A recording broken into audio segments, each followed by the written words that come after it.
Hi guys, Billy back, and this time we're going to be looking at the Tony Stark Team Suit 1/6 scale collectible figure by Hot Toys.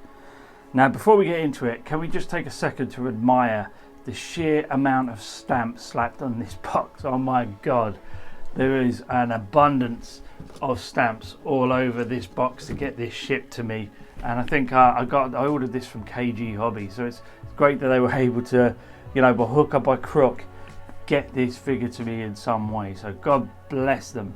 But yeah, I was really impressed by it. Not only that, but the stamps look absolutely great. There's some lovely artwork on them.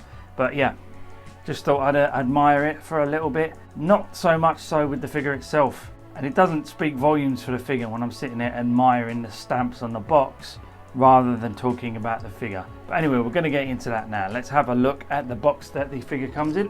Okay, and here's the box, and as you can see, they've done a sort of Quantum Realm suit style design on there. You've got the Avengers Endgame logo.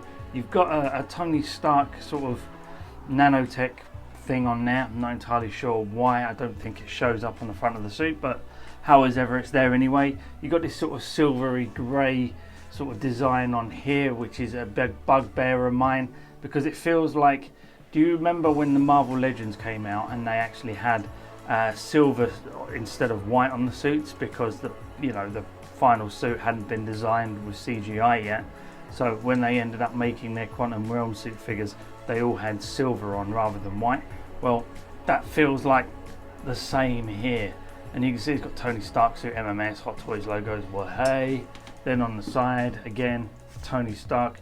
There's a sort of matte sort of finish around this sort of charcoal black colour here, and then all the red is a sort of like in a red gloss, and all the silver is in a sort of a satiny finish. So you've got both matte, satin and gloss all the way through this box, which actually feels quite nice. And then on the back you've got all your warnings and your logos and your Disney hologram. For some reason everything's got to have that freaking thing on it now. Again, on that side it's the same sort of Quantum Tech suit design. It's a slip sleeve, so if we slide it off, this would be the window where the figure is showing. And then on the side you've got a little bit of a logo there. You've got the Avengers logo on the back, which looks really nice, and you've got the cast and crew here. And then at the top you've just got the Avengers logo with Tony Stark team suit on, and on the bottom you've got Avengers Endgame.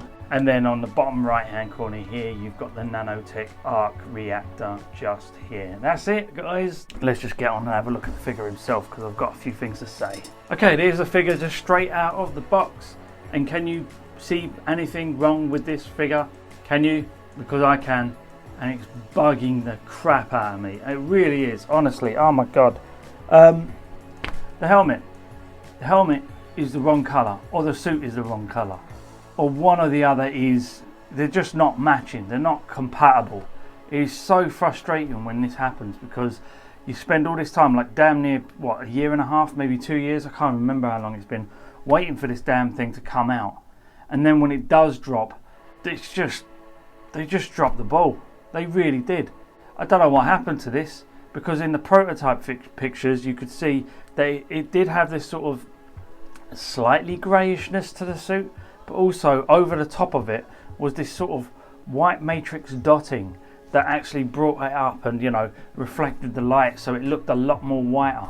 And you could see that the helmet and the suit sort of matched a little bit more. It seems like they missed that little bit of the printing process or something out of it, so the white dotting isn't on there now, and it's just a grey suit, or the white dotting didn't work properly and it was far too fine or something. I don't know their processes, but you can see if we turn it around from the back, it's absolutely way more obvious, because you've got a large lump of white on the back of the helmet here, and then you come down and it's grey, white, grey, and it's not even like almost there, you know, like in certain lighting with this bright lighting I've got here, that it would show up and, you know, it would make this reflect a bit more and make it look all the same.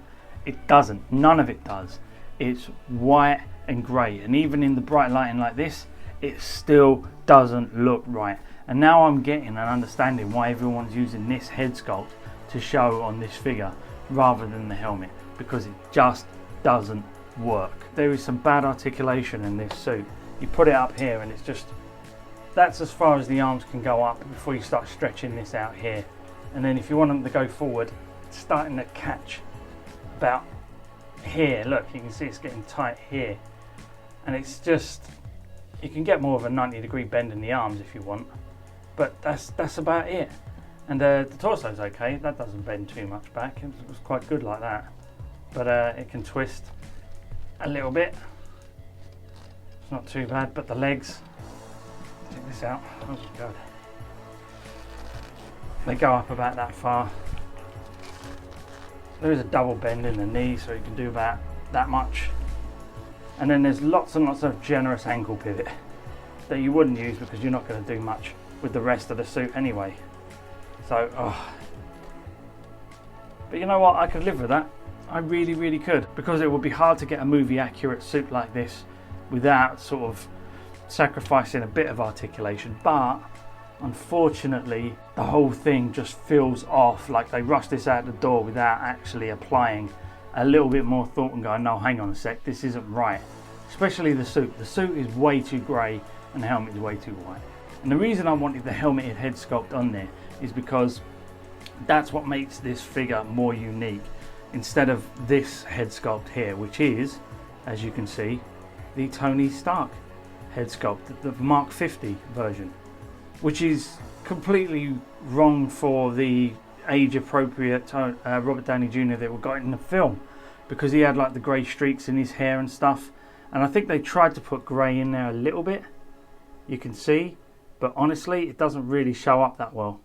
It's a very, very weak sort of, you know, grey streak in there, and the rest of it just looks like normal, you know, age appropriate, like Mark 50 Infinity War Tony Stark rather than in-game Tony Stark.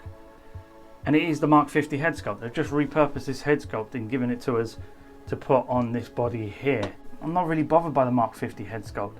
They could have given a new head sculpt to this body and I would have been fine with that, because at least it would have been something unique to this figure and would have worked and made this guy at least his own unique figure on the shelf. It feels like they just wanted to get this made, you know, and just get it done and pushed out the door, and it feels like that, you know. There's no real deep consideration for the articulation, there's no real deep consideration for the head sculpt, there's no real deep consideration for the colours or anything.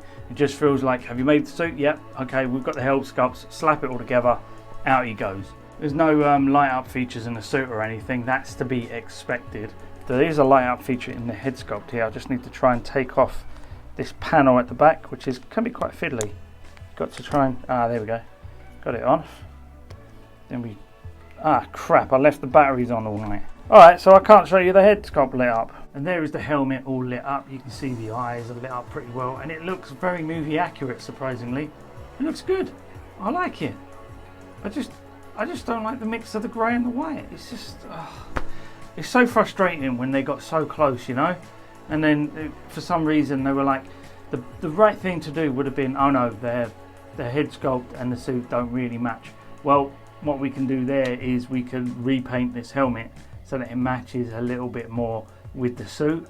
That would have been the smarter thing to do, because it would have been the better option and it's probably the quickest, but they didn't. But as you can see, the detail in the suit is actually really nice. The paneling is good. There's no bleed off in the colors. There's that cool looking Avengers logo there, nicely 3D printed. Articulation ain't worth a damn, but it's got this sort of padding in the chest here, which looks really good. It fills out pretty well. There's no massively ugly sort of joint seams or anything showed. It looks okay. It looks quite good. However, this does feel like a real sort of, we had to do it rather than we wanted to do it sort of release. All it comes with is 2 extra hands and a head sculpt, and that is it. The wrist pegs as well, but that's about it. And you can see that the hand sculpts are actually pretty good. Got that metallic red on there. Sculpted well, exactly as you would have thought, and this one's got the detail of the time travel thingy-majiggy. I've even forgotten the name of it now. But yeah, they've all got that on it, which looks pretty good. I think it works really nice. Nice textures in the back of the hand there. It's okay, but you only get 2 of them. It just feels like they wanted to do this rather than they had to do it, which is a shame. And yeah, just after like seconds of putting these batteries on, they're starting to fade again. I'm a bit underwhelmed by this, if I'm honest. Repurposed head sculpt, the helmeted head, which is the reason I bought this figure, because I wanted him in the Quantum Realm suit to make it unique in my collection, rather than just the suit with a Mark 50 head sculpt on. This is it's an underwhelming release for me. I know it was underwhelming for quite a few people, but it's definitely a bit of a letdown. The articulation isn't great. The repurposed Mark 50 head sculpt isn't that movie accurate, if I'm honest. Two relaxed hands as accessories, and the paint colours are off on the helmet and the suit. It's my fault for pre-ordering, because I put my pre-order in. I could have eaten the deposit, but I thought, you know what, it might not be as bad in hand, and under the right lighting conditions it could actually look good. But no, it highlights even more just how off this release was. And it's quite a rare swing and a miss for Hot Toys. I feel like I'm getting slightly Iron Legion vibes from this, in that they did it, but they weren't massively enthused to do it. And then when they were teasing the Steve Rogers figure, and then it didn't go up, I was convinced that was going to be like a Toy Fair exclusive or something, but they didn't even bother with it. I think they just want to, you know, forget that they tried this, if I'm honest, and it's bad. I feel bad for them, and I feel bad for buying it. Yeah, so massively underwhelmed. I wish I could say more about this, but I don't want to. Okay guys, hope you enjoyed the video. Like and subscribe if you do me a favour now. If you can get this figure the fuck out of my cave, I'd very much appreciate it. Thanks a lot guys. Bye bye.